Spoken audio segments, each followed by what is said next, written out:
25 de novembro de 1975 é talvez o dia mais controverso da história recente portuguesa. Para a direita, foi o fim da possibilidade de uma ditadura de esquerda, liderada pelo Partido Comunista Português e inspirada na União Soviética. Para a esquerda, foi o fim da revolução e o desfazer dos sonhos de um país socialista e igualitário em que tudo era possível.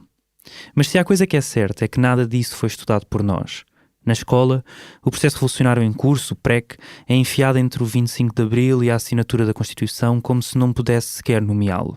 E talvez por isso, a cada 25 de novembro, os campos ideológicos degladiam-se mais do que debatem. É mais fácil ser a favor ou contra o 25 de novembro do que realmente entendê-lo. Foi por isso que organizámos em 2017 a conversa 25 de Abril, Histórias que a História não conta. Queríamos falar dos temas que ficam de fora das comemorações do 25 de Abril. O PREC, o papel dos movimentos de libertação nacional das ex-colónias no derrubo do fascismo, as pessoas que deixaram de ser portuguesas a seguir à Revolução, a importância dos movimentos de estudantes.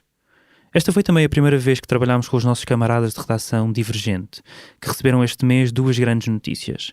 Uma bolsa de jornalismo independente de 150 mil euros e o Prémio Jornalismo Rei de Espanha, um dos maiores da Península Ibérica. Podes saber mais sobre eles em divergente.pt. Agora sim, fica com a conversa.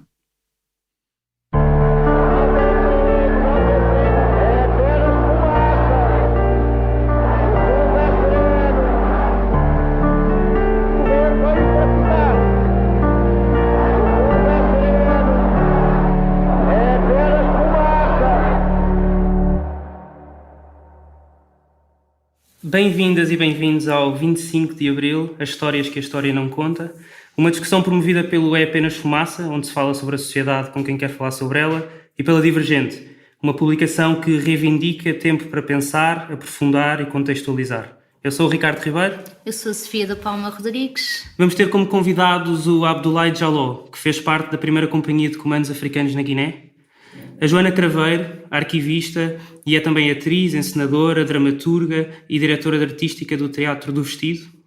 A Joana Lopes, doutorada em Filosofia, docente universitária, diretora na companhia IBM, foi ativista contra a ditadura com os católicos progressistas e no PRP-BR. E o Miguel Cardina, é investigador no Centro de Estudos Sociais da Universidade de Coimbra e recebeu recentemente uma bolsa do Conselho Europeu de Investigação para estudar as memórias da guerra colonial e de libertação. Numa pergunta de um teste de ensino português no estrangeiro do Instituto Camões, que pertence ao Ministério dos Negócios Estrangeiros, lê-se que a Revolução do 25 de Abril foi uma revolução pacífica, pois não houve combatentes nem qualquer tipo de violência. Conta-se que uma vendedora de flores começou a distribuir cravos vermelhos pelos militares que andavam na rua e participaram no golpe de Estado. Eles decidiram colocar os cravos nos canos das espingardas. O cravo tornou-se no símbolo do 25 de Abril, uma revolução pacífica. Foi isto, o 25 de Abril?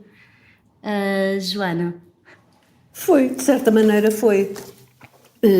Não completamente, como é evidente, porque resultou de muitos combates que houve antes dele, não é? Quer dizer, não teria acontecido se esses combates não tivessem existido, sobretudo na guerra colonial, como é óbvio.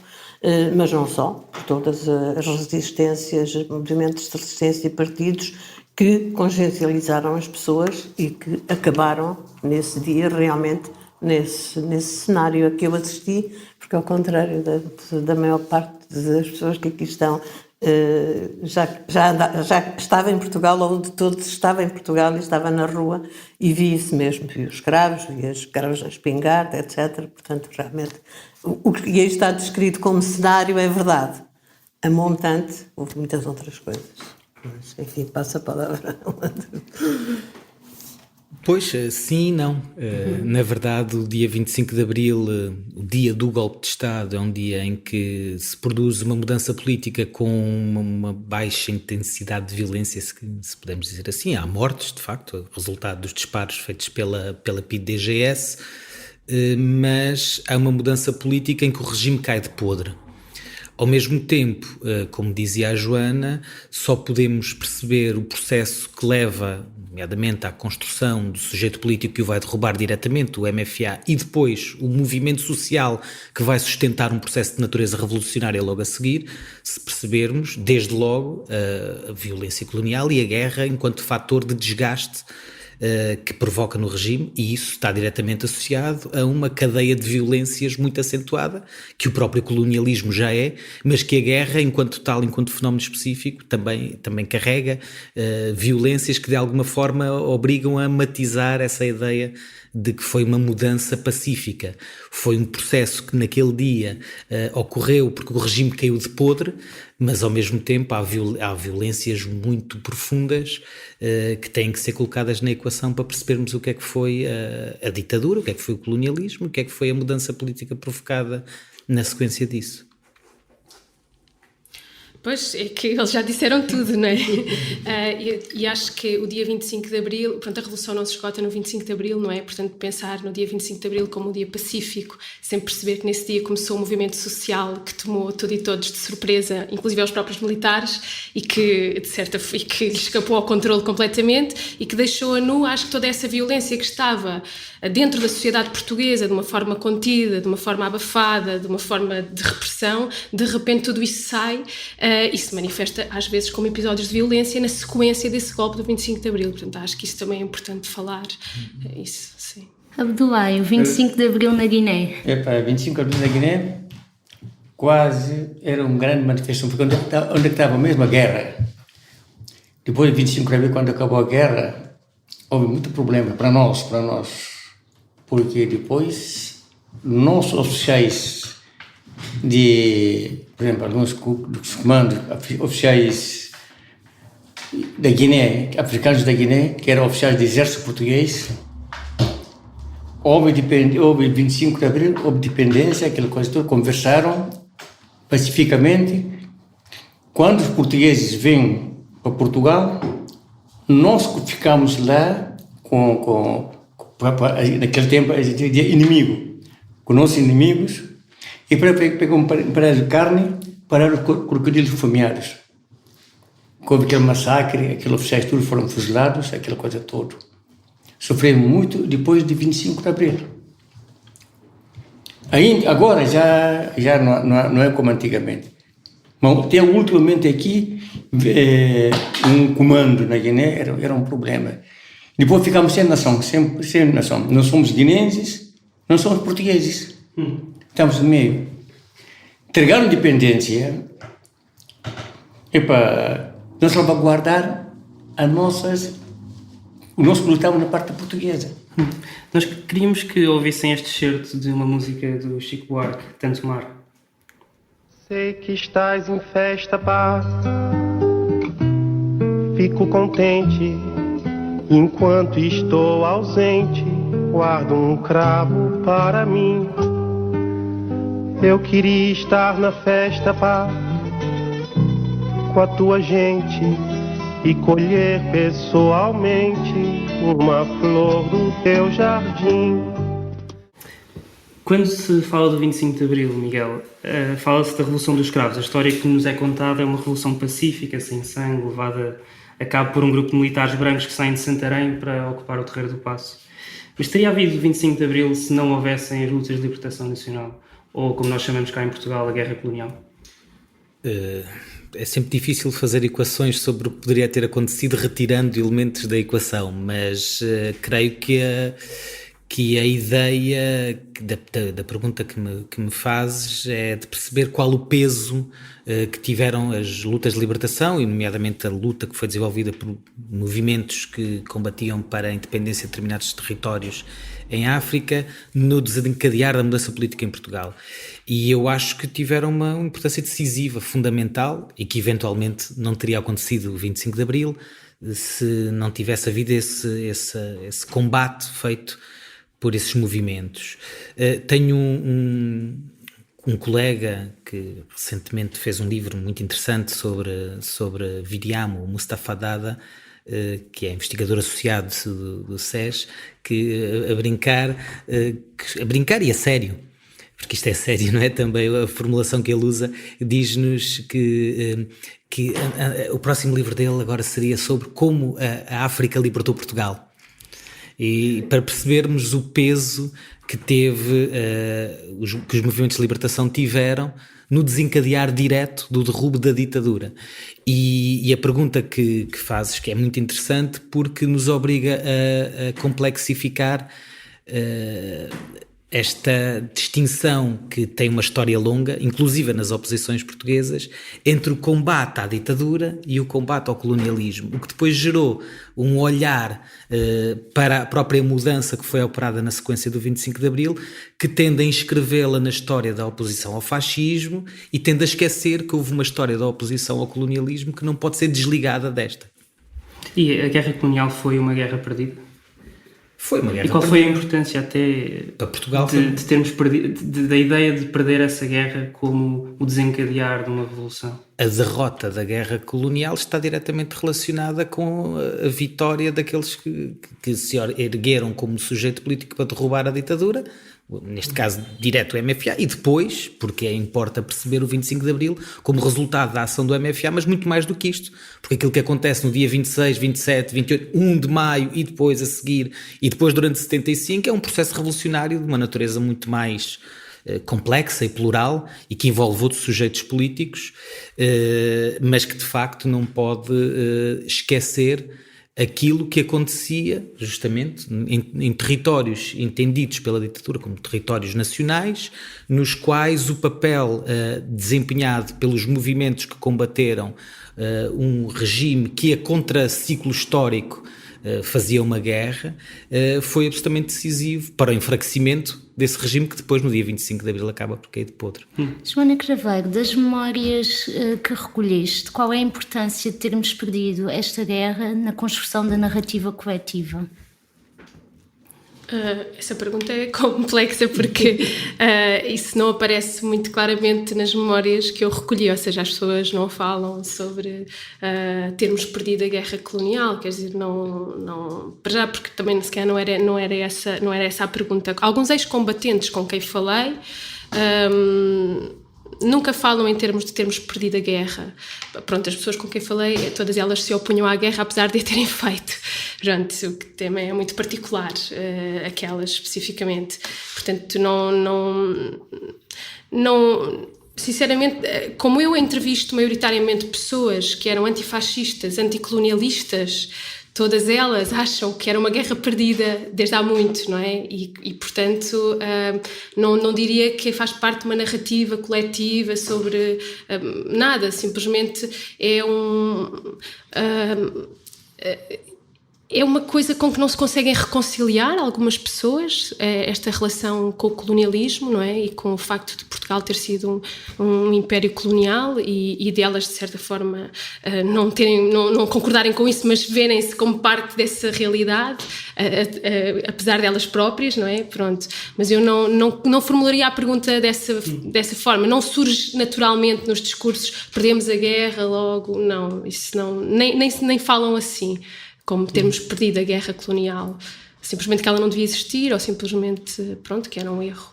O Miguel Esteves Cardoso escreve no livro Último Volume: a glória do Império Português está na maneira como soube preservar-se e misturar as raças, culturas e nacionalidades. No seu sentido mais profundo, significou respeitar a diferença sem, no entanto, deixar que se tornasse sacrossanta. Miguel. Queres que eu comente? Bom, isso é a persistência do imaginário lusotropical, muito forte, que é uma construção relativamente recente, diríamos assim, porque é dos anos 50, que vem substituir concepções muito mais racistas, no sentido de entender a própria presença colonial portuguesa e aquilo que era o Portugal pluricontinental.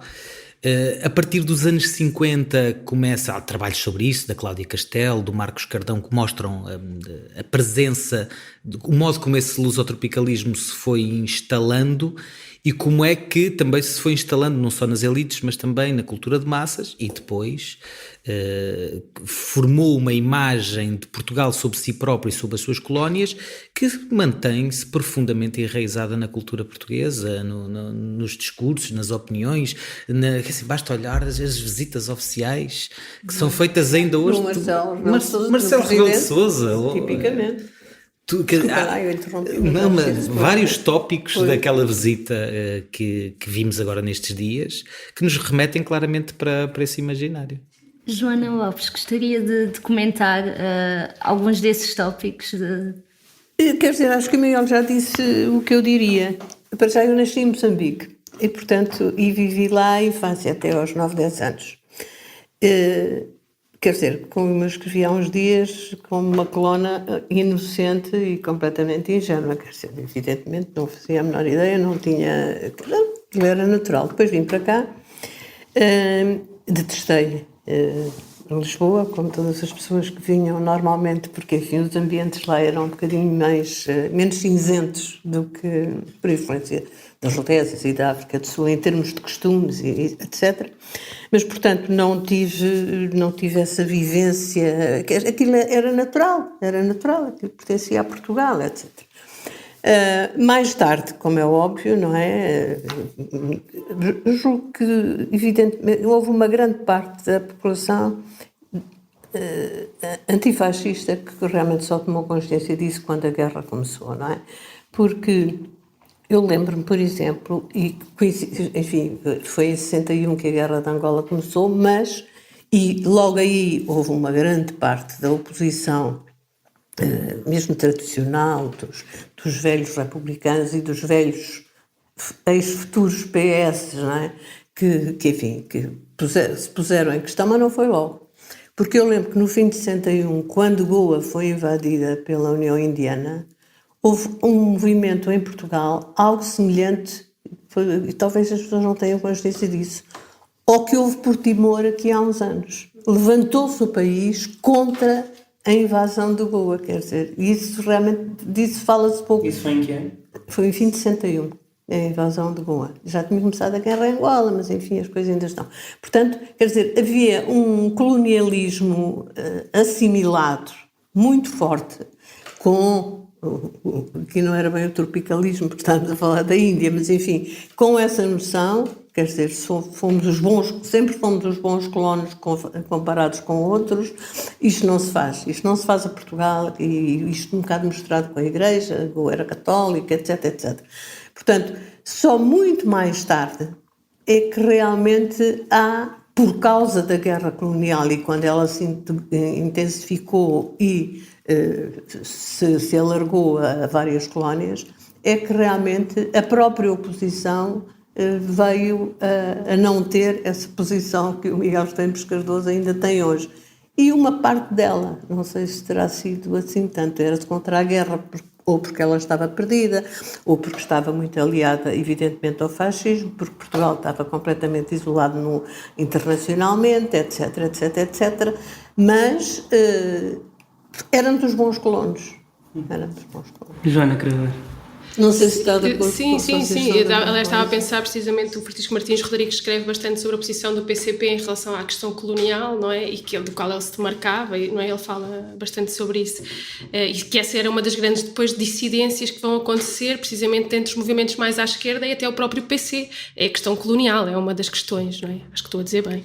E estava a pensar, por causa da pergunta há bocado das narrativas, estava a pensar no grupo de pessoas que eu entrevistei que retornaram das ex-colónias, portanto, que viveram lá e que depois, na sequência do 25 de Abril e dos processos de independência, regressam a Portugal ou vêm para Portugal pela primeira vez. Pronto, isso agora é toda outra discussão. Estava a pensar sobre que para elas, acho que da sua narrativa, muito mais o 25 de Abril, não é a perda da guerra, não é a derrota na guerra, é o 25 de Abril que surge como o grande momento que de certa forma é a ruptura com a sua vida anterior, não é? E a passagem a uma vida futura, no caso uma vida de perda, de recomeço de novo, tudo isso. A maioria desse grupo muito específico que eu entrevistei, pronto, e estava a pensar nisso, e acho que sim, esse imaginário ainda persiste quando eu falo com essas pessoas. Portanto, as questões que eu coloco muitas vezes sobre o racismo ou são imediatamente negadas. Não havia qualquer tipo de racismo, vivíamos todos muito bem. Esta é normalmente a frase que surge. E quando eu pergunto, então, mas como é que eram as relações sociais? Então, quem é que eram os empregados na sua sua casa, ou onde é que essas pessoas viviam, como é que estava dividida a cidade, não é? Onde é que viviam os negros, por exemplo, onde é que essas pessoas viviam? E elas, pois, sim, nos Moceques, mas, não, mas repare, mas viviam bem, não sei, pronto. E há acho que ainda hoje esse persiste, sim, e eu estou muito interessada em como é que essas imagens persistem de geração em geração também, como é que os pais passam isso aos filhos, que é agora uma das minhas pesquisas, e como é que os filhos interiorizaram também este discurso, ao ponto de não conseguirem questionar o sistema em que a sua família viveu, colonial, ou o racismo, ou a racialização e espacialização, tudo, e hierarquias sociais e culturais dos espaços, nada, não conseguem fazer esse discurso porque interiorizaram muitas vezes, pronto, há exceções, evidentemente, mas a maior parte é difícil quebrar essas construções que passam na família. O Abdoulaye fez parte da primeira companhia de comandos africanos, que eram tropas especiais. Este racismo de que falava a Joana, sentia-se dentro das Forças Armadas? Sentia um bocadinho, porque o comando foi formado, era máquina de guerra. Quando Spínola foi para Guiné, o que é que ele fez? Arranjou todas as tropas normais, não é comando nem nada, mas tropas normais, milícias. Então construíram aquelas pessoas, deram instrução um bocadinho de curso, que para ser nossos oficiais.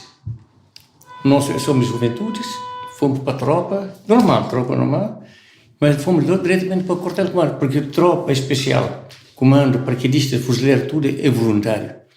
Mas nós não. Nós fomos preparados mesmo para batalhão dos comandos. Aqueles oficiais vêm ser nossos chefes. Não interessava a pessoa sabe ler, não sabe ler. Desde que as pessoas sabem fazer tiro, era valentia no mato, tinha pessoas mesmo, máquinas de guerra, e pronto, eram nossos oficiais. Então, o que acontece? Nós fomos para um acampamento ou coisa, tropas, comandos, brancos de cá, montava segurança. Fuzileiro especial, fuzileiros também, montava segurança. Paraquedistas, montava segurança. Nós estamos dentro do barulho. Fazemos assalto dentro do acampamento, qualquer coisa. Às vezes safamos, mas às vezes também sofremos muito. Porque há uma noite sofremos 8 mortos, 45 feridos. Só uma noite. Não merece. Às vezes sofremos muito, mas às vezes também safamos. Porque comando, uma pessoa que tem que fazer comando tem que saber correr, porque guerra comando não é para andar devagarinho, não é para levar muitas balas, e sem bala. 40 aqui, na carteira que 20. Ter ingressado nas Forças Armadas foi uma escolha sua? É? Como é que o Abdoulaye entrou na companhia de comandos? Dizia-me que não foi uma escolha. Não escolha, é assim, calhou. Quando o meu irmão foi para a luta, libertação, porque o meu irmão trabalhou com a amiga Cabral, o meu irmão foi para a luta. Aqui se a gente diz assim, o meu pai é padre, toda a gente fica, filho de um padre. Não, nós muçulmanos, quem não tem mulher não pode ser padre, porque padre é um homem como qualquer homem. Então o que acontece? O meu irmão foi para a luta, todos alunos do meu pai, também foram para a luta. Então Pidi quer prender o meu pai. Pidi diz esse que quer prender o meu pai. Eu teve que sair de Bissau para ir para o arquipélago Bijagós, o UNO. Fiquei no arquipélago Bijagós durante 6 anos. Porque o meu pai, eles tinham medo de prender o meu pai, porque o meu pai era chefe de religião muçulmana, toda a gente respeitava o meu pai. Mas um homem de Pidi, o que é que ele fazia? Ia buscar o meu pai, levava para a esquadra, ficava aqui torturado, psicologicamente. O meu pai ficava aqui, até média 1 hora, 2 horas, mandava para casa. O Abdoulaye lutou então contra o seu irmão, que estava na altura no PAIGC. No PAIGC. Então o que acontece? Ficou assim, aquela coisa começou a continuar, porque o meu irmão foi para a luta muito cedo, foi na década de 60, 61 que foram para a luta. Então foi o Mar Jaló, foi o meu irmão, Alfa Jaló, foi Bari, foi Momoture, que matou o Cabral, e essas pessoas todos quase leram na casa do meu pai, criaram na casa do meu pai. Então, Pidi estava em cima do meu pai. Agora, para aquilo acabar, Depois foi incorporado na tropa em 70, 2 de janeiro de 1970, foi incorporado para a tropa, para comandos. Tirei o curso de comando. Quando acabei de tirar o curso, fomos uma operação na mata. Quando eu voltei para casa, cheguei em casa, perguntei à minha mãe: onde está meu pai? A minha mãe não podia dizer assim, está no esquadro, não, está no sítio de costume. A minha mãe disse assim: o teu pai está no sítio de costume, quer dizer, eu já sei que está na esquadra, mas bem enfardado. E foi lá, cheguei lá, estava o meu pai, e cheguei, peguei o meu pai: vamos para casa, já está tudo. Não disse nada. Como estava fardado dos comandos, cheguei lá, o meu pai: vamos para casa. Peguei o meu pai, mas o meu pai não falei nada com ninguém. Peguei o meu pai e trouxe para casa. No outro dia de manhã, ia para ele falar com o meu comandante, capitão João Bacra Jaló, que tem a fotografia aqui. Então, quando cheguei ao quartel, tínhamos um assalto a fazer na mata, na zona que se chama Ilha de Como. Aquilo é uma zona muito perigoso. Então fomos de helicópteros, fomos assaltar a Ilha de Como, apanhamos 2 armas. Então, quando voltamos para o quartel, não consegui falar com o João Bacra, voltei para casa. Do outro dia de manhã, quando foi apresentado, era 1h o capitão João Bacra apareceu no quartel, porque estava na comando-chefe numa reunião. Cheguei para ele: dá licença, meu capitão, assim, olha, conta a história, contei para o homem de Pire, vai buscar o meu pai, não sei o que, mas estou farto disto, não sei o que mais. Ele disse: o quê? Porque o meu pai era muito respeitado. O homem de Pire vai lá buscar o teu pai? Sim, vai buscar o meu pai. E o homem disse: vamos. E chamou logo o motorista, eu e ele, e o motorista, fomos diretamente para o palácio. Eu não marcava audiência para falar com o Espíndola, não marcava audiência. Chega lá, quer falar com o general Espíndola. Então o Espíndola mandou a gente entrar, entramos. Eu estava de pé, não sei o quê, mas ele mandou-me sentar, ficar à vontade. E depois o capitão Jambaco pergunta: você conhece esse senhor?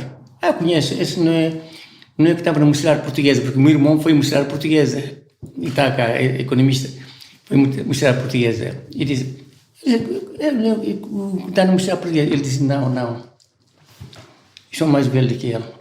Está bem. Depois, o Jambaco foi um problema. Ele contou a história: esse homem é muito respeitado, não sei como é nosso padre, não sei o quê. Mas aqui na Bissau hoje a maioria é muçulmano. Então, mas aqueles muçulmanos todos revoltaram contra Portugal. Então o Espíndola pegou logo o telefone para o homem de Pide. Está só um momento, meu general, estou a acabar de comer.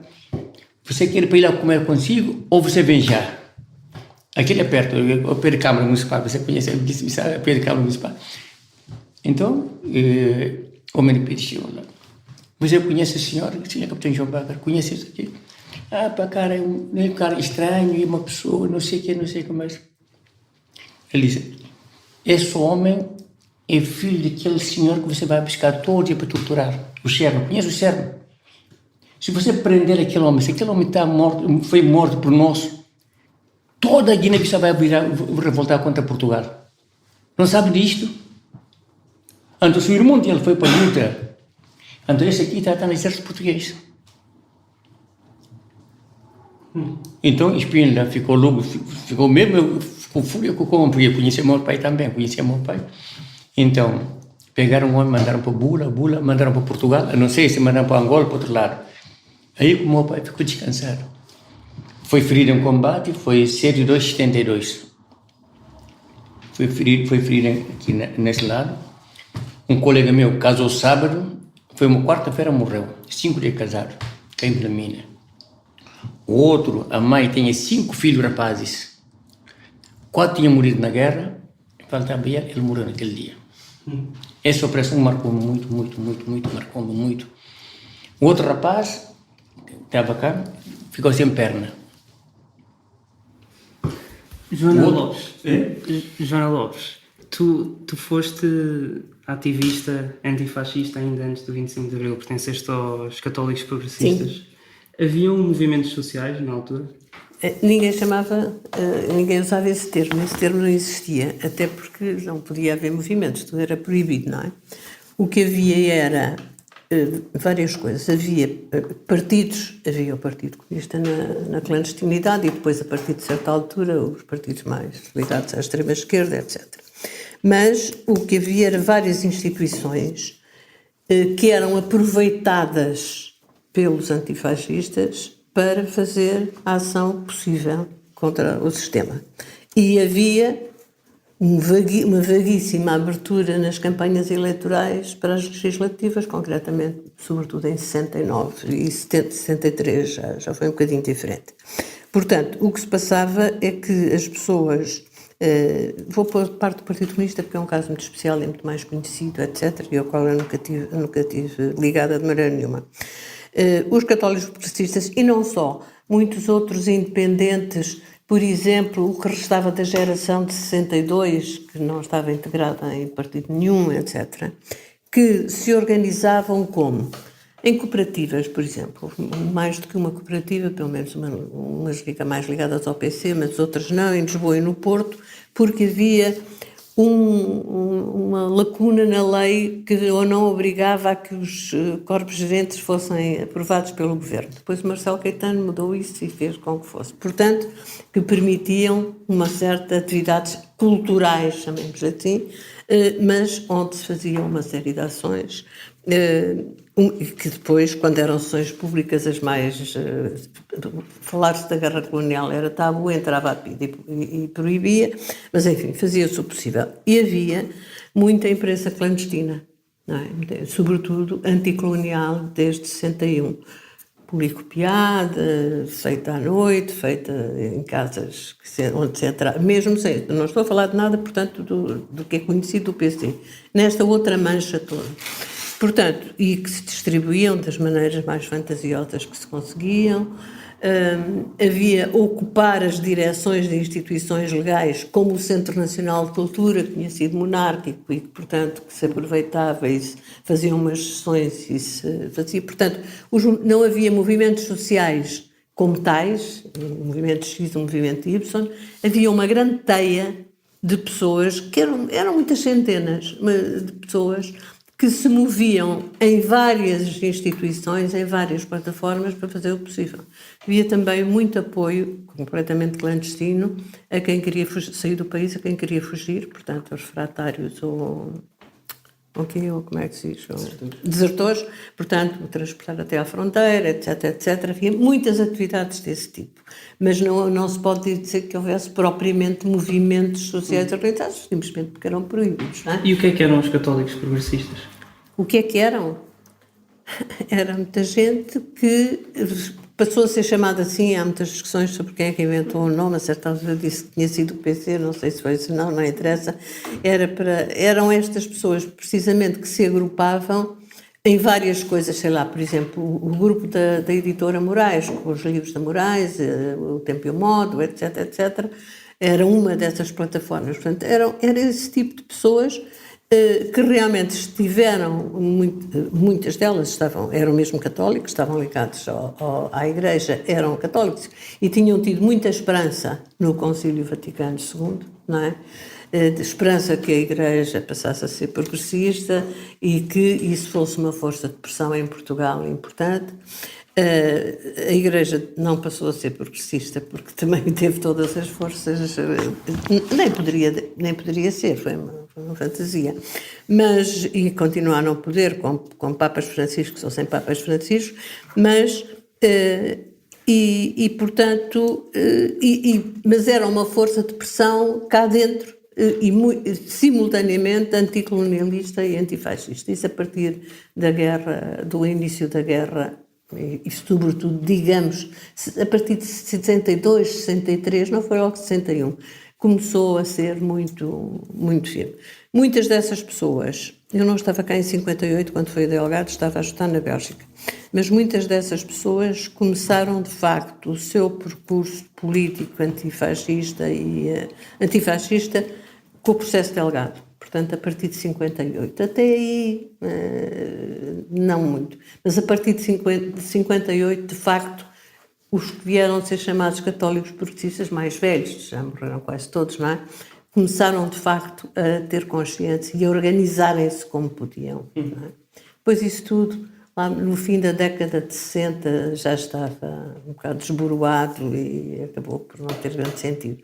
Mas foi um movimento importante, sobretudo porque, ao mesmo tempo, sobretudo durante o tempo do Cerejeira, isto é curioso, porque as pessoas talvez não tenham muita consciência disso, Cerejeira Salazar, havia uma certa proteção, ou seja, se as pessoas eram presas por poucos dias e não apanhavam, etc. Não apanhavam mesmo, quer dizer, não eram mesmo torturados, porque o Cerejeira intervinha, telefonava logo ao Salazar, etc. Como a São Caetano acabou completamente e passaram a ser iguais aos outros. Mas e isso dava uma certa liberdade de movimentação, apesar de tudo. Miguel, nesta altura ainda, o que é que acontecia ou o que é que aconteceu com os movimentos estudantis? E qual é que foi a importância dos movimentos estudantis? Uma boa pergunta, vasta. E esta, quer dizer, Joana está a falar aqui de um arco temporal que ela há pouco falava de 58, que é um momento também importante, tem nessa dinâmica estudantil, até um bocadinho antes, 56 há uma contestação a um decreto estudantil de 40.900, que é importante neste contexto do final dos anos 50 de construção de uma cultura anti-regime, antifascista, embrionária no seio das universidades, que formavam as elites, não é? Políticas e económicas e sociais, e ao mesmo tempo são também espaços de fermentação de uma cultura antifascista durante esses anos, que é um processo que vai de forma crescente transformar a universidade e politizar os estudantes ao longo dos anos 60. É uma história muito longa porque tem vários episódios, chamadas crises estudantis de 62, 69, entre 62 e 69 há também várias, 65, e há prisões a estudantes, há construção de coletivos estudantis e há uma mudança nas reivindicações estudantis. Esse talvez seja o elemento interessante aqui de sublinhar.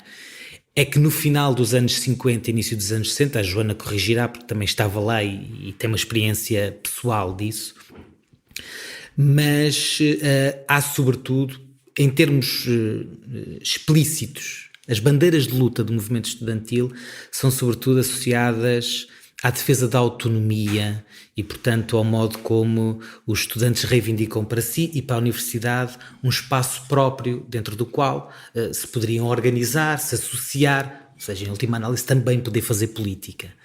Esse processo caminha numa radicalização, politização ao longo dos anos 60, até que no final dos anos 60 a questão da guerra, por exemplo, e da crítica à guerra já começa a surgir, primeiro em Lisboa, só depois da crise de 69 é que surgirá em Coimbra. Portanto, é um caminho de politização que vai mudando a natureza do movimento estudantil, que ao mesmo tempo também adquire aspectos de natureza sociocultural. A Joana aí terá uma experiência mais pessoal disso, mas certamente que terá tido essa experiência, até porque depois esteve na Bélgica, de como o movimento se tornou, até o modo como as pessoas falavam, se vestiam, interagiam uns com os outros, se foi informalizando, que é algo que está relacionado com os processos de politização que depois também ocorrem, não é? Joana? Eu não estou de acordo com o que o Miguel diz. A greve de 62 foi, de facto, fundamentalmente pela autonomia da universidade, quer dizer, eles próprios dizem que hoje que eram um certo meninos de cor em termos das reivindicações que faziam, e depois isso foi no crescente. Eu dei aulas na Faculdade de Letras de 65 a 71. E, embora 69 tenha sido mais Coimbra, claro que se repercutiu em Lisboa,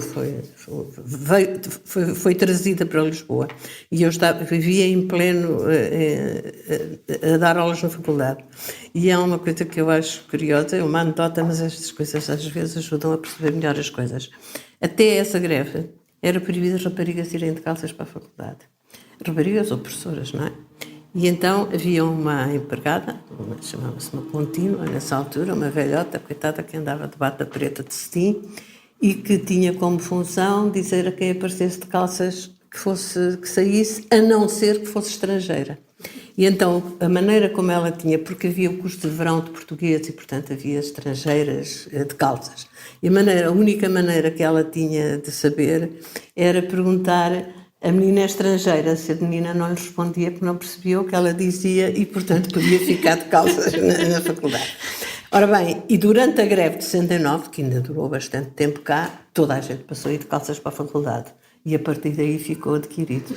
Portanto, estas modificações são muito curiosas, porque são anedóticas, mas mostram... E pronto, e a partir daí eu também passei a dar aula de calças, quer dizer, e curiosamente, um ano depois entrei na IBM, e a meio tempo, e dava aulas de faculdade de manhã, e ia para a IBM à tarde, e ia de calças, já nem passava isso pela cabeça. E o meu primeiro chefe um dia perguntou-me assim: a Maria Joana vai dar aulas assim? E eu nem percebi o que é que ele dizia, porque eu vinha da faculdade. Pronto, e na IBM o processo foi um bocadinho mais atrasado, mas durou 6 meses. Daí a um ano as pessoas andavam de hot pants, quer dizer, e de mini saia. Portanto, houve ali, no fim, portanto, mesmo no fim da década de 60, também um bocado por influência de maio de 68 e tudo isso. E os primeiros anos da década de 70, antes do 25 de Abril, houve uma mudança de costumes, de que o vestuário foi só uma das manifestações, enorme. Não sei se foi tão grande no resto do país, só sei em Lisboa, mas foi mesmo muito, muito grande. E isso traduzia mudança de mentalidades, como é óbvio, não é? Quer dizer, não era só o aspecto exterior. Só um apontamento, porque me fez lembrar outra questão, esta do vestuário. Eu vivi numa república de estudantes em Coimbra, na Bota Abaixo, e é muito interessante ver as fotografias da época das pessoas que viviam. Então, a República foi fundada em 1949 e, portanto, as pessoas nos anos 50 lá estavam, traje académico, alguns com ar que pareciam nossos pais, assim, bigodes e tal, barba e tal. E de repente começamos a ver as fotografias de final dos anos 60 e inícios dos anos 70 e parece que as pessoas estão 15 anos mais novas, com cabelos compridos, barbas, roupa muito mais informal. E isto é interessante porquê? Porque isto não está desligado, por exemplo, do desaparecimento da praxe académica em Coimbra. Porque está associado ao uso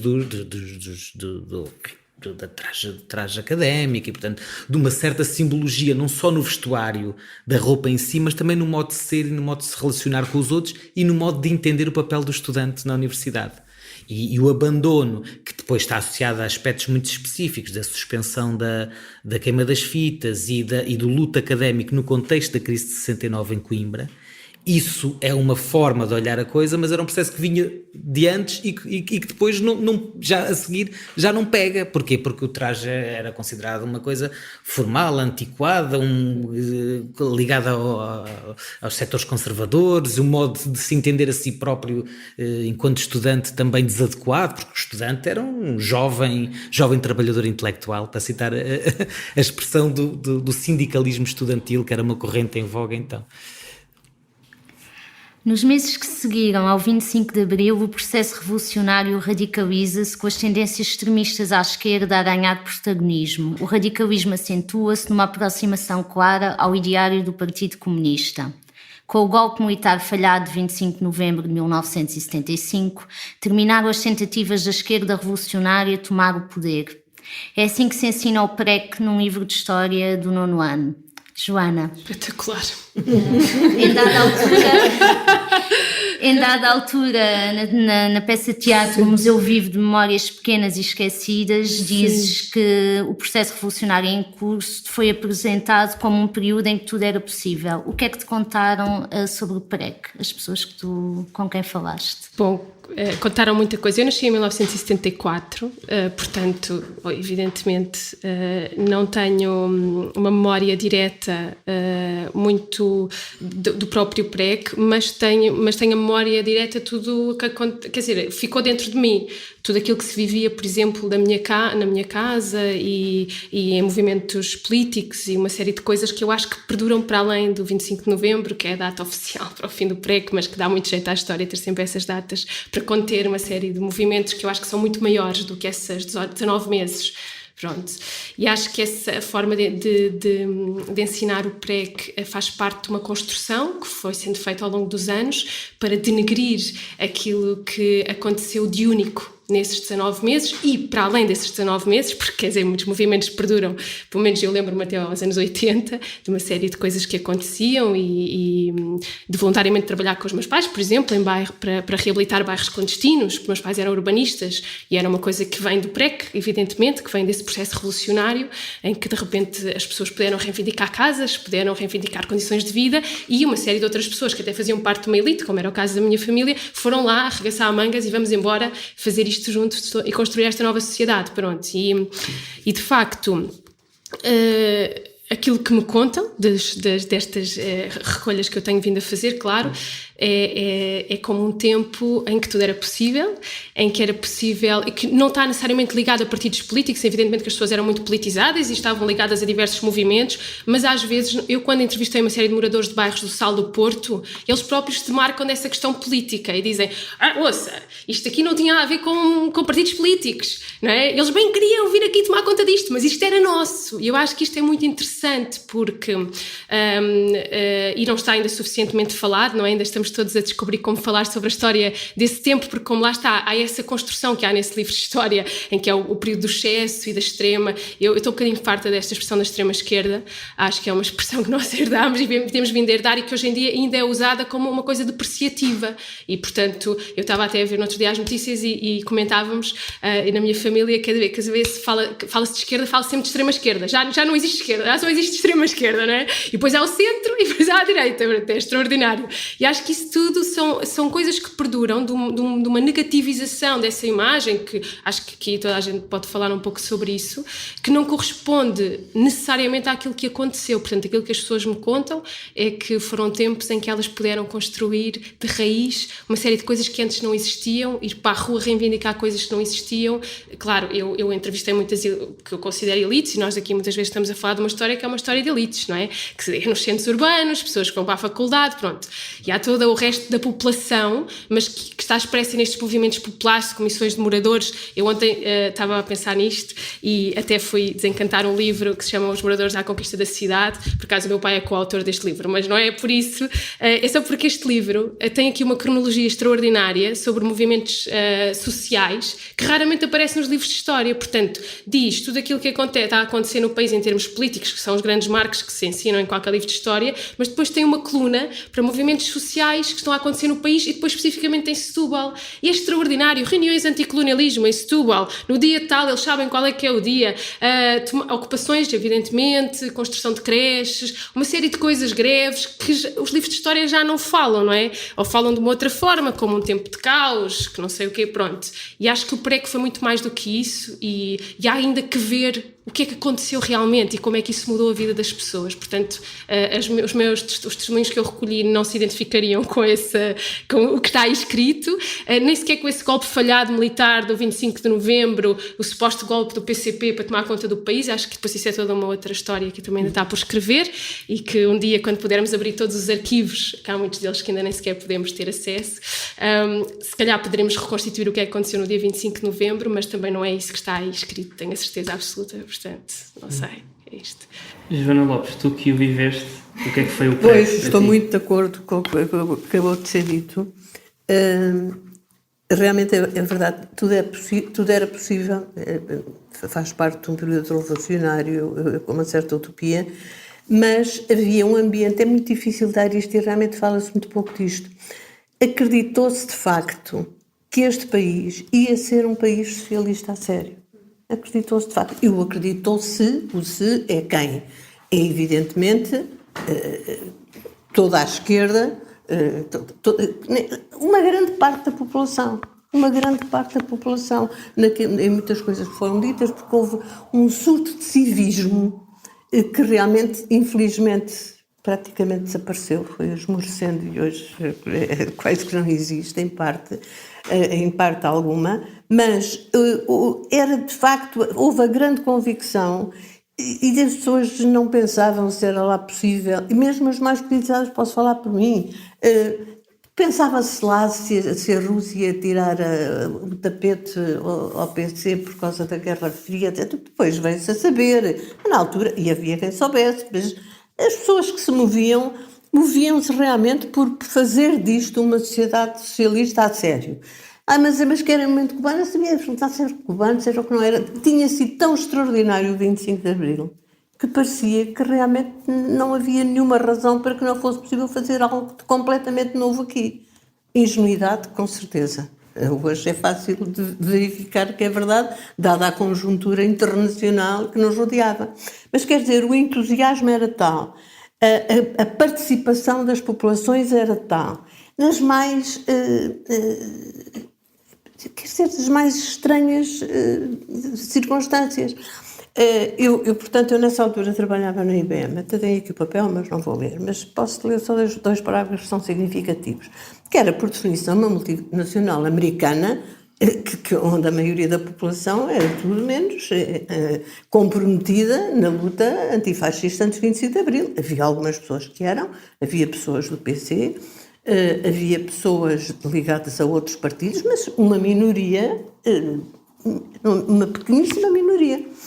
Ora, logo no dia 2 de maio, se não me engano, houve um plenário em Lisboa, no Porto, não sei se houve, mas eu não me lembro se houve logo, mas houve um plenário em que estavam mais de 400 pessoas, em que foi eleita uma comissão de trabalhadores provisória, daí a umas semanas foi eleita uma comissão com PC, eu também lá pertencia, um outro tipo que tinha estado exilado na Embaixada do Brasil, que tinha entrado no golpe de Beja, mais outros que não há nada politizados, etc.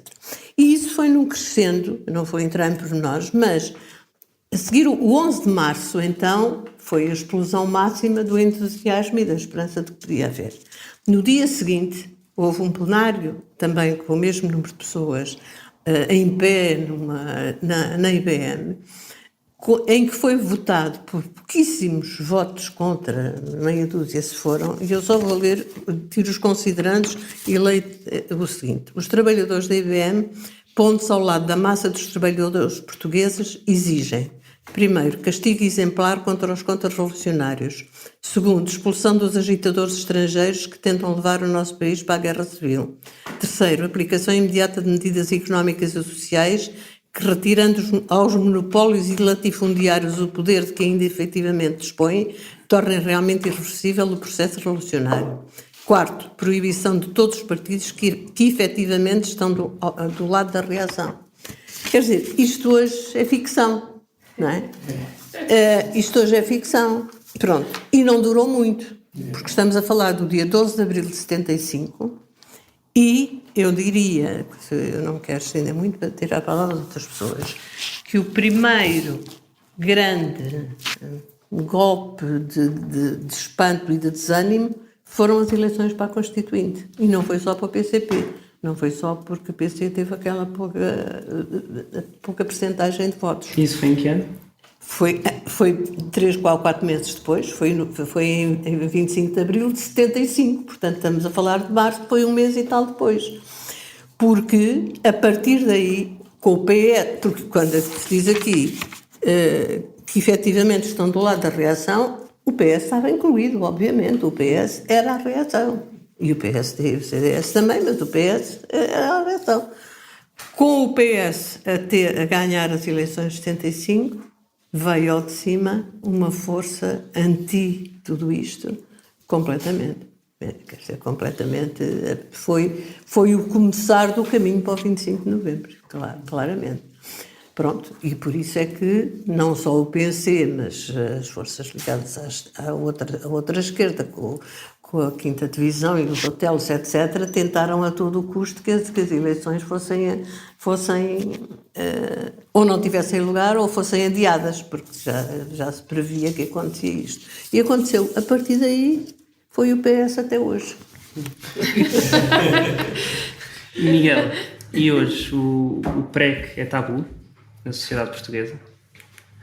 Não sei se é tabu, porque é possível falar dele e estamos aqui a falar.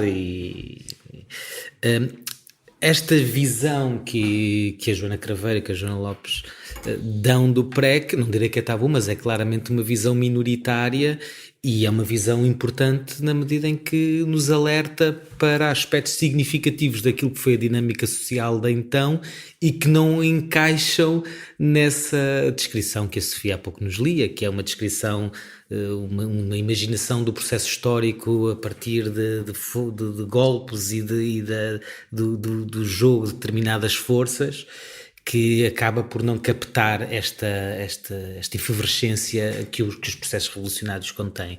Há um aspecto interessante que a Joana dava conta, que tem a ver com isto da cronologia, e que está associado a essa leitura que a Sofia relatava. Há um período de excesso que é contido pelo 25 de novembro. Ora, é muito interessante, se nós fizermos até um exercício cronológico daquilo que foram os momentos as ocupações, os momentos de expressão popular, mais ou menos organizada, muitos deles acontecem justamente depois disso. Quer dizer, a grande candidatura do Otelo, que tem uma votação muito expressiva, claro, é em 76. Mas também os processos de reação a isso e os processos de reação violenta, ainda agora se tem um livro, são uma extrema-direita. Em Portugal, a rede bombista da extrema-direita, boa parte das ações que executaram foi já depois do 25 de novembro. E, portanto, é interessante nós pensarmos este processo não só pelo que nos chama a atenção a partir de dinâmicas sociais que não serão tabu, eu percebo a pergunta, não é? Mas que são claramente desvalorizadas, mas ao mesmo tempo como isso nos permite também baralhar as cronologias que geralmente se estabelecem para pensarmos estes períodos, estes processos, que são sempre processos muito mais complexos e até interessantes do que aquilo que depois as classificações históricas e as organizações que se fazem a posteriori, e isso aí, o ensino não está fora disso, de facto, ensina-se mal este período, sim. Portanto, acho que sim, não sendo tabu, é alguma coisa que temos que aprender a aprender outra vez, a perceber. Posso ler aqui uma coisa muito breve de uma moradora? Isto já é 76, sabe? Foi um bocado para corroborar isto que o Miguel estava a dizer. Ela é sobre as comissões de moradores de Setúbal e ela está em 1976 e ela diz, já depois do 25 de novembro, diz: eu tenho fé à mesma. Até aqui não fomos ao 4º governo, não fomos ao 5º governo, não fomos ao 6º governo e agora, se for preciso, vamos a este também. Não há problema por causa disto, ou seja, porque eles iam bater à porta, se fosse preciso, do primeiro-ministro, não é? A gente temos ido a todos. A última vez que fomos, queríamos nos mandar para a rua. E eu disse: senhor, 72 comissões de moradores para a rua, não pode ser, então não veio que isso era uma vergonha. Isto foi em março de 76. Eram comissões de bairros, de barracas de todo o país, porque não havia nada, não se faziam expropriações, não havia dinheiro, as coisas não avançavam, não saía nada, não tinha resposta. Entramos para lá à meia da tarde, saímos lá à meia da noite. Isto é maravilhoso.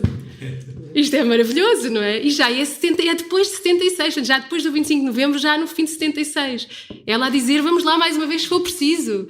E isto é incrível, não é? Hoje em dia, quando é que nós temos esta coisa cívica de ir bater à porta, nem conseguimos chegar à porta do primeiro-ministro, ou do que quer que seja, não é? Nem do presidente da Câmara, como eles estavam sempre metidos na Câmara Municipal. Lá no Porto, os vereadores estavam sempre na Câmara Municipal e, se fosse preciso, levavam os dejetos para a porta da Câmara e diziam: se não nos derem o esgoto, nós despejamos os dejetos aqui à porta. E conseguiam o que queriam. E era assim. Foi a ser mais uma luta, não é? Passou a haver dois campos. Claro, porque é verdade, ao mesmo tempo que há isto, as pessoas são sensíveis à dinâmica política do que está a acontecer, aos resultados das eleições, aos governos, às ações concretas que tomam. Pois.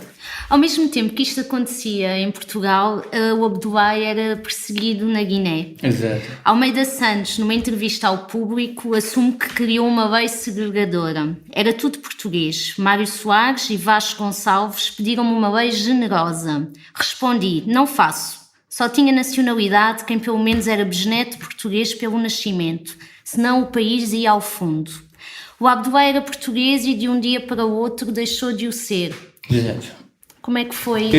Foi português, porque nasci baixo de bandeira portuguesa. 15 de novembro de 48, nasci na Guiné, era bandeira portuguesa, na minha terra.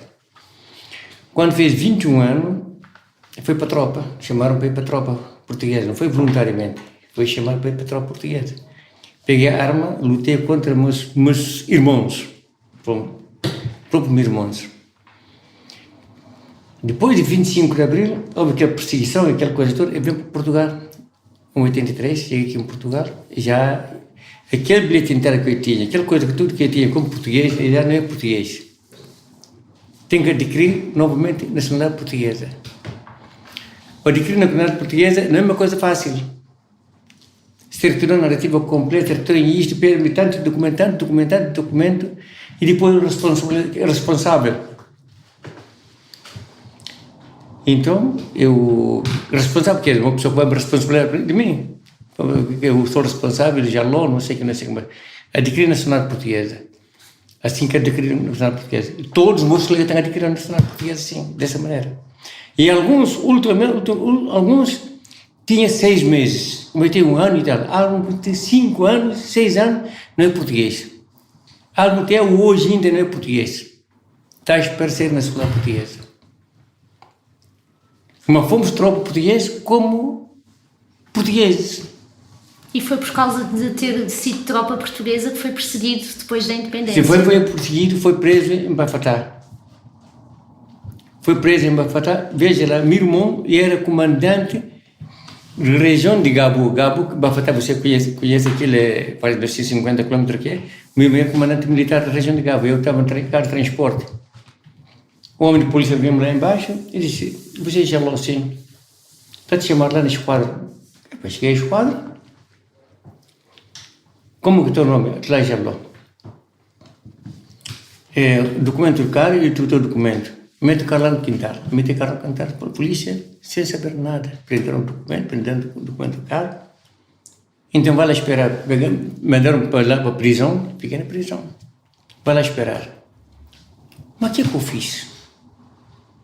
Eu perguntei a mim, o que é que eu fiz? Mas estava o meu sobrinho, que viu-me na prisão. Ele não tinha dinheiro, era estudante, pediu boleia para Gabo. Gabo, chega lá, opa, tio, está o teu irmão na prisão. Calma, irmão, olha lá. O que ele fez? Fez acidente? Não. O que ele fez? Não sei, mas está na prisão. E melhor ia buscar logo o teu irmão. O irmão era um grande comandante, ultimamente era general, mas era coronel. Chega lá em Bafatá, chamou o comandante lá de polícia. Mas o que o meu irmão fez que você meteu o meu irmão na prisão? Qual é o teu irmão? Atrás dela. Lá já na prisão, sim, eu não prendi ninguém. Você prendeu, não sei o que, não. O homem não sabia nada, o homem, comandante da polícia, não sabia nada de mim. Tinha sido preso apenas porque era comando português. E fizeram isso porque era comando português. Vou aqui, vamos mostrar um excerto de um discurso do Cavaco Silva, que no discurso de tomada de posse, a 9 de 2011, Cavaco Silva diz o seguinte: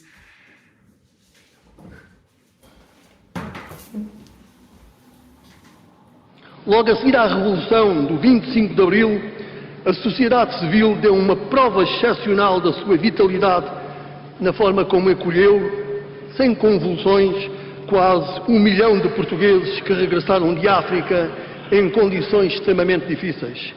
Graças ao apoio das famílias e de diversas instituições, a sua integração no país processou sem sobressaltos de maior, apoiada naquela que é uma das melhores qualidades do nosso povo, a capacidade que revela para, nas horas difíceis, dar provas de um espírito de solidariedade e de entreajuda que é absolutamente extraordinário. Esse espírito é nosso, é único, é o espírito de Portugal. O Abdoulaye sentiu este espírito de entreajuda? Não. Isso é para falar para o povo. E o que ele estava a dizer aqui, se não havia a sessão dos comandos, a gente dormia aqui na rua. Através da sessão dos comandos começou a recolher pessoas, porque fizeram uma associação, e uma associação não é Estado, uma associação dos comandos. Então, o que acontece? Começam a recolher os comandos. Mas há uns que receberam, outros não receberam. Eu não sou recebido. Porque eu só pedi de PSC e vem cá para informar PSC que passava aqui em Portugal. Eu não fui recebido. Só porque o meu irmão eu lutei contra o meu irmão de mesmo mãe e pai. Meu irmão é mais velho, 2 senhoras, aquelas senhoras que é mais velha que mim. Somos 8 na nossa mãe. Então o que acontece? O que ele está a dizer aqui? Ele vai falar para o povo, ponto. Mas não é assim. Não é assim. Muita gente quer vir aqui falar, mas tem medo. Já falei com vocês isso. Muita gente quer falar, mas tem medo. Represália. Alguns têm reforma, que é pouco reforma, pensei cortado. Que a idade que, por exemplo, a idade que eu tenho hoje, 68 anos, onde é que eu vou trabalhar? Quem quer trabalhar comigo com 68 anos? E por isso que as pessoas têm medo de vir. Aquele capitão que você mostrou no livro, o irmão está cá. Falei com o irmão para vir, mas tem medo. Já tem reforma, mas tem medo para não perder a reforma. E alguns que não têm reforma têm medo de falar porque para não perder a reforma. Tem medo de represália.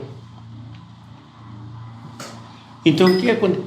Nós, aqui, se aqui era a nossa terra, vá que não vá, mas aqui não é a nossa terra. E porque a pessoa apanha que um bocadinho de reforma, 400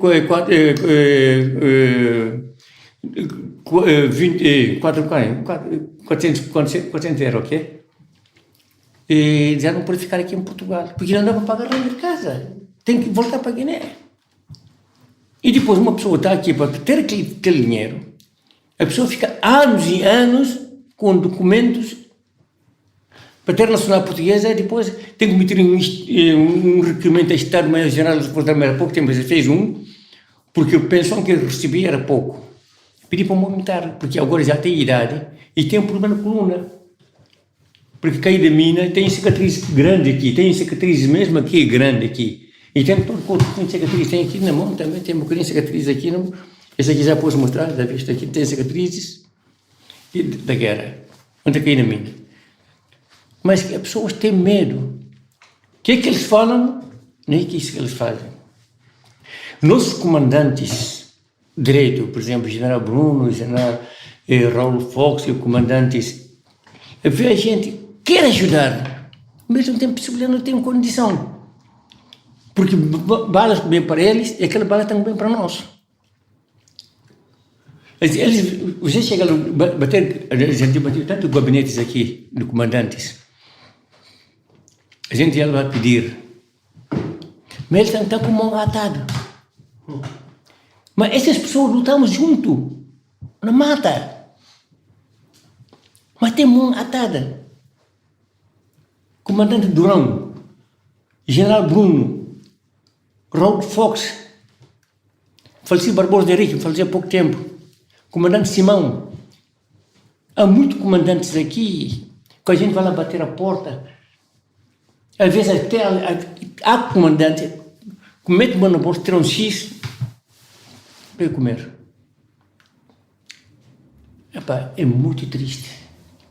É triste, nós sofremos muito. Eu ainda sofri, até há pouco tempo ainda, tem ainda papel lá, que eu meti requerimento para estar maior já na Força Armada, se podiam aumentar um bocadinho de pensão. Problema de coluna é da idade.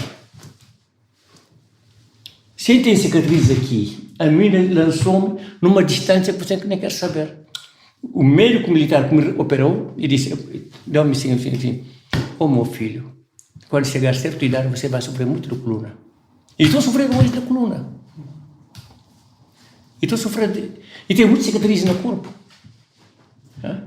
Joana Craveiro, tu nasceste depois do 25 de Abril, em 74 ainda. Sim. E portanto a ti o 25 de Abril foi-te contado não só pelos arquivos, mas também pelas vozes das pessoas. Elas contam a mesma história, os arquivos e as vozes?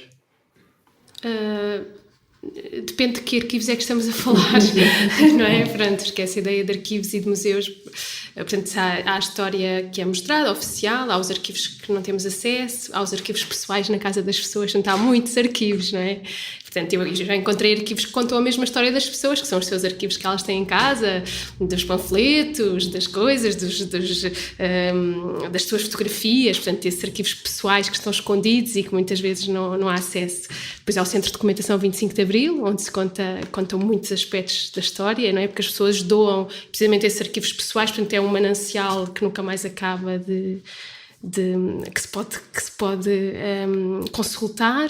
Não há um Museu 25 de Abril, portanto não sabemos que arquivo é que iria estar exposto nesse museu, porque ele não existe, não é? Assim mesmo. Mas como nós já falámos aqui, há uma disparidade entre aquilo que os livros de história contam e aquilo que as pessoas por vezes contam. Eu posso falar da experiência que eu tenho de fazer o meu espetáculo e falar com as pessoas no final do meu espetáculo e de muitas delas dizerem que até agora não encontravam um sítio onde pudessem expor aquilo que realmente viveram e que às vezes quando estão a ouvir na televisão ou imagens e eles pensam, mas eu não vivi exatamente isto, então onde é que a minha história fica? E então as pessoas às vezes falam até de uma palavra que eu acho que é muito forte, que é reconciliação. Nós nunca pensamos, porque como nós temos esta construção de Portugal como um país de grandes costumes em tudo, um colonialismo simpático, um regime melhor que os outros, não é? Não tão mau quanto os outros, acho que isso foi muito interiorizado pelas pessoas. Não tivemos nenhum processo de justiça transicional como outros países tiveram.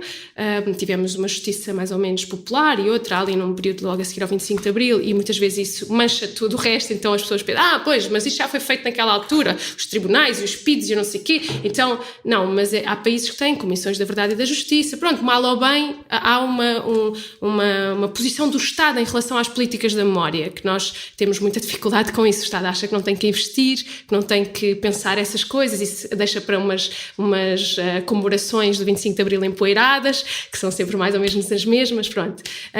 E nesse sentido, agora que me perdi, mas isto tinha uma lógica para chegar à questão dos arquivos e daquilo que as pessoas... que eu perdi-me completamente. Bom, basicamente, de facto, nem sempre coincidem as versões, mas eu acho... a palavra reconciliação é muito importante. Pareceu-me a mim, por aquilo que as pessoas diziam, porque elas muitas vezes falavam eu agora sinto mais reconciliada com as minhas memórias, por exemplo. Foi uma expressão que eu não estava à espera de ouvir e que eu vi. Ou eu tinha vergonha das minhas memórias. Até pessoas assim mais novas. Normalmente havia uma certa geração mais velha que eu, mas ainda não com idade suficiente no 25 de Abril para ter tido uma grande atividade, portanto 10 anos, 12 anos, depois vão para o liceu, vivem toda aquela turbulência do liceu e tudo isso, e havia uma rapariga que dizia, eu até tinha um bocado de vergonha. Ela não sabia explicar porquê, mas dizia, sim, claro, o 25 de Abril, fantástico, mas parece que eu não conseguia falar daquilo, do que é que tinha sido a Revolução, e de repente percebi que as minhas memórias da Revolução até podem ser coisas muito boas e que aquilo aconteceu de verdade e senti-me reconciliada. Mais uma vez é essa palavra que surge, ou as outras pessoas que diziam, mas porquê é que você fala tanto das ocupações? É que, pronto, nós ocupámos, assim com um bocado de vergonha, mas ocupámos por boas razões, não é? Mas não devia focar só nisso, porque aconteceram outras coisas melhores. E depois já vinha outra pessoa e dizia, mas porquê? As ocupações foram fantásticas. Portanto, e destes debates, do que eu me apercebi é que realmente havia esta disparidade entre, lá está, os arquivos pessoais e os arquivos estatais e as comemorações e aquilo que está nos livros de história, e as pessoas muitas vezes sentem que nunca contaram a sua história e que ela nem é importante. Portanto, a quantidade de pessoas que eu entrevisto que me dizem, a começar da minha própria família, não, eu não tenho nada importante para contar, eu depois dou-te o nome de uma pessoa, essa sim teve mais protagonismo e fez mais coisas, porque as pessoas realmente depreciam o seu próprio papel na história, digamos assim, porque a história está feita pelos grandes protagonistas, então pronto, ter estado numa comissão de moradores já não é uma coisa muito importante, não é? Já nem se fala disso, das comissões de moradores, não é? Portanto... Joana Lopes, estando as pessoas eventualmente que viveram o 25 de Abril e o ambiente que falámos aqui a desaparecer, tens medo que esta história e este ambiente fique por contar? Quer dizer, eu conto com os historiadores e eles andam a fazer, eles andam a trabalhar, os historiadores e outras pessoas que fazem essas coisas. Há uma vivência que não pode ser transmitida, como é evidente, a não ser pelos próprios, e portanto é natural. Quer dizer, a minha implantação da República diz-me pouco vivencialmente, quer dizer, por mais que considero que tenha sido muito importante, quer dizer, nunca seria a mesma coisa do que ter vivido o 25 de Abril. Portanto, também penso que por mais que as pessoas contem e digam, etc., não o viveram, portanto, isso é um facto. Que isso faça com que desapareça a convivência, acho que sim, acho que vai desaparecendo. Mesmo as comemorações que se fazem, mesmo nós, nem pensando só nas oficiais e nos discursos na Assembleia da República, ou assim, outros, aquelas que se fazem, quer dizer, a mim deixam-me bastante fria, ou ir para o Carmo, cantar a Grândola, ou não sei o quê. Quer dizer, a manifestação do 25 de Abril na rua é uma coisa, porque pronto, é uma instituição, é a solidariedade, é a comemoração. O resto, quer dizer, já é muito folclore, pronto, é muito folclore, pronto, quer dizer, e que tenderá a desaparecer, naturalmente, nem quer dizer que seja mau. O que é mau é a narrativa que vai piorando, como o exemplo do livro de história e todos os outros. As novas gerações estão a assimilar, as novas, e já não tão novas, estão a assimilar a versão oficial de que a democracia foi instaurada no dia 25 de novembro, ponto final.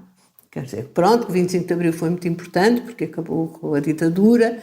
A palavra fascismo, quantas vezes, até nas redes sociais, quando se utiliza fascismo, e eu faço questão de utilizar, sempre alguém que vem dizer, bem, não discutamos isso agora, mas enfim, quer dizer, ditadura sim, fascismo talvez não é?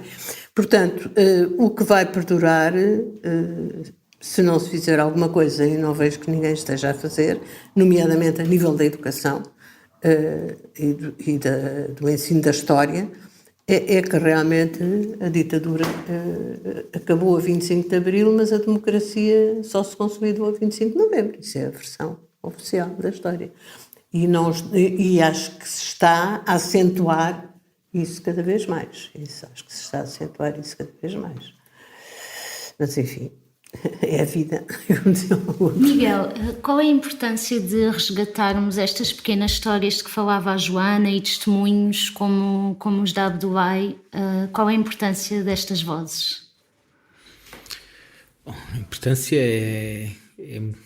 desde logo há uma importância ética, no sentido em que as vidas, as vozes, o modo como as pessoas passaram pela experiência, nomeadamente de um acontecimento histórico tumultuoso, como são sempre as mudanças políticas, têm uma validade ética por si, serem contadas e não serem silenciadas, não serem apagadas. Isso é um elemento importante por si. Mas há uma outra validade e um outro interesse em resgatar estas histórias, como aqui estamos a ouvir falar, e outras, que nos dão um lado B da história. Isso é importante porque complexificamos a história, mas, por outro lado, nos permitem abrir gavetas de entendimento sobre o que foi o passado, que de outra forma, ou porque as fontes são produzidas por quem são, ou porque os historiadores têm determinados interesses, ou por quem produz os mecanismos de ensino ou memória oficial que é veiculada pelos presidentes ou pelas instâncias políticas do Estado, etc., tem determinadas leituras da história. E é importante estas histórias individuais e alternativas para contestarem, de algum modo nos darem esse outro lado da história. Eu ouvia a história do Abdoulaye, as várias intervenções que teve, e é uma história impressionante, porque nos mostra justamente que Portugal, ao mesmo tempo que construiu essa narrativa lusotropicalista que nos davas conta naquele excerto há pouco, rapidamente se apressou a tentar esquecer estes efeitos daquilo que foi a experiência colonial e a guerra em concreto. É impressionante o modo como foram tratadas estas pessoas que foram a carne para canhão num momento de necessidade de africanização do conflito, porque não havia tropas, era preciso reforçar o exército, e são tratadas de uma forma absolutamente indigna e deixadas ao abandono. E é muito interessante percebermos isso e vermos como Portugal ainda hoje é vítima desses silêncios. Eu há pouco tempo estive em Cabo Verde e tive uma história que também me fez pensar bastante nisto. fui ter um momento de confraternização com uma pessoa que teria os seus 40 anos e que me pergunta o que é que eu estou lá a fazer. E eu digo, estou aqui porque vim apresentar um projeto que agora tenho sobre memórias da guerra e das lutas de libertação. E ele mete assim as mãos na cabeça. Estamos na festa de anos da filha dele e ele era uma pessoa que fazia culturismo e estavam os amigos dele, portanto era tudo gente de 1,90 m, muito musculados, e ele diz-me assim, isso não interessa para nada, isso é passado, qual é o interesse disso? Isso, é isso que tu que vens para aqui fazer, estudas isso. E depois chama-me à parte e mostra os 7 ou 8 livros que ele teria em casa. E esses 7 ou 8 livros eram todos sobre a guerra. E eu não percebi, primeiro aquilo não tinha interesse, mas era a única coisa que o levava a comprar livros de alguma forma. Portanto, tinha o livro do Carlos Mato Gomes e do Naceto Afonso, tinha alguns textos de memórias de ex-combatentes, portanto, tinha livros sobre a guerra. E eu olhei para ele e ele explicou-me. O meu pai andou na guerra, a minha mãe andou na guerra, portanto, africanos que combateram do lado português. O meu tio andou na guerra e eu pergunto-lhe às vezes, mataste alguém? E ele diz, não sei, nós disparávamos, não sabíamos se era a nossa arma. A marca que ficou na guerra destas pessoas e nas gerações posteriores, porque estamos a falar de um filho de alguém que não combateu, mas que ainda tem uma transmissão do silêncio. E isto é impressionante. Alguém que mostra a importância que isso ainda tem através da necessidade de voluntária e ativa de querer esquecer. Porquê é que isto é muito interessante? Porque eu acho que uma das violências do colonialismo foi esta, e que é uma das violências indiretas e muitas vezes esquecidas, é que colocou africanos contra africanos. Também o colonialismo também foi isso, e depois produziu estes fenómenos posteriores de gente que tem que lidar com a sina daquilo que não foi a sua escolha, mas foi o resultado de ter estado numa dada circunstância e de ter de lidar numa situação de absoluto abandono. E eu acho que esse elemento é frequentemente esquecido quando nós falamos da mudança política e do 25 de Abril e do pós-25 de Abril e do Portugal colonial e dos países irmãos que somos, etc. E faz-nos falta pensar nestes lados B da história. E por isso a história estas histórias singulares que não estão escritas nas grandes narrativas são importantes. Uma coisa que me fico não é revoltado, mas pronto, com Portugal. Você vê que há várias comuns. Você vê daquele cassete, daquele cassete que eu prestei a vocês, aquele cassete não, CD, daquele várias comuns, que eram oficiais dos comandos. Aquelas pessoas tudo foram fuzilados. Na companhia, era batalhão dos comandos. Porque formaram a primeira companhia, depois formaram a segunda companhia, formaram a terceira companhia.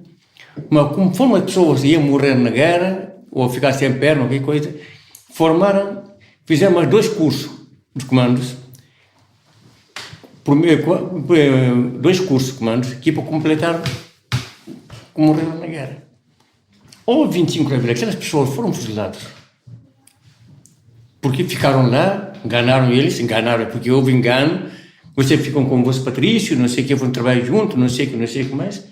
Portugal vira a costa para cá, eles foram fuzilados. Mas o que Portugal fez para aquelas pessoas? Condenava aquela coisa. Publicamente é condenável. Aquelas pessoas não é outra coisa. Era militar, era obrigado a ir para a tropa. Depois de 25 de abril, Portugal ficou silencioso porque aquelas pessoas que foram fuziladas. Houve tantas valas comuns, mas toda a gente ficou caladinho. Ninguém fez nada. Depois estavam viúvas daquelas pessoas. Alguns estão a receber. Alguns não estão a receber. Por exemplo, essa senhora, aquele comandante que estava a mostrar agora, que estava Capitão Segue, a mulher está cá, com os filhos. A mulher está tão revoltada. Quer dizer, está agora, parece uma pessoa que está maluca. Está mesmo assim, para. É um bocadinho triste. Desculpe, entrevista dessa maneira, desculpe. Não. Bom, vamos terminar. Este foi o 25 de Abril, as histórias que a história não conta. Obrigada ao Abdoulaye Jallow, comando africano na Guiné, à Joana Craveiro, diretora artística do Teatro do Vestido, à Joana Lopes, doutorada em Filosofia e autora do blog Entre as Brumas da Memória, e ao Miguel Cardina, investigador do Centro de Estudos Sociais da Universidade de Coimbra.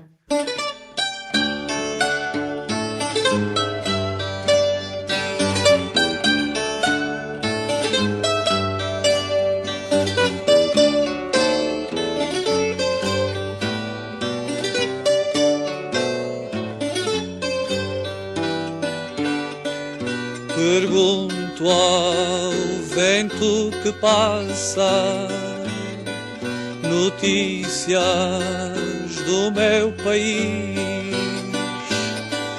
e o vento cala a desgraça, o vento nada me diz, e o vento cala a desgraça, o vento nada me diz.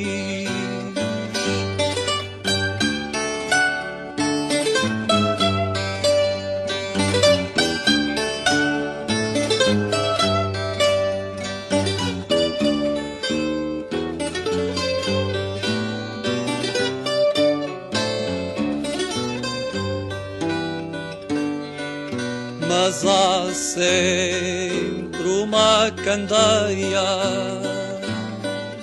dentro da própria desgraça. Há sempre alguém que semeia canções no vento que passa. Há sempre alguém que semeia canções no vento que passa.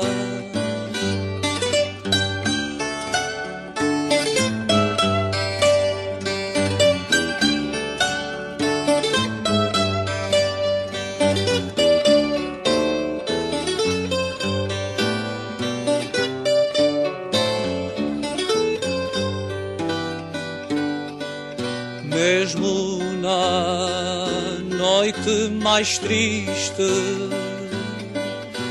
em tempo de servidão, há sempre alguém que resiste, há sempre alguém que diz não. Há sempre alguém que resiste, há sempre